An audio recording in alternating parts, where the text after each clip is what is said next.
কি কৈছিলে বিতুপন দৌৰি নেকি বৰদলৈ বিতুপন বৰদলৈ হাইৰাবুৰী মুখটো চাই লওক মই কালি শুক্ৰবাৰৰ যুঁজতো ভিডিঅ' দিছিলোঁ আপোনালোক চাইছিলে চাই লওক এয়া দাদা আছে চব মুখটো যুঁজ চাবলৈ গৈছে বুলি কৈছে চ' দাদা আপোনাৰ নামটো কৈ দিয়কচোন আমাক প্ৰণৱ বৰদলৈ ন বিতুপন বৰদলৈ আপোনাৰ কি হয়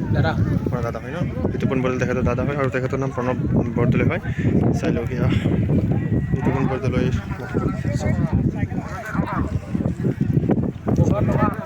So,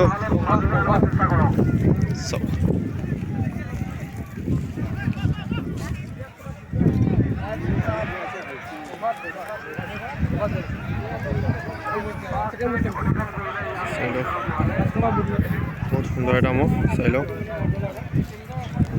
এইবছৰ ই হায়েষ্ট কিমান মিনিট যুঁজিছিলে 11 মিনিট কোনখন ফিল্ডত বগৰ ন কাৰ লগত যুঁজাইছিলে তেতিয়া পদুমণি অঁ পিছত কি প্ৰাইজ দিলে টকা 8,000 দিছে ন টকা 8,000 পালে এইবছৰ হায়ে যুঁজিছে 8 মিনিটমান যুঁজিছে চাই লওক সেয়া মুখটো ঠিক আছে ধন্যবাদ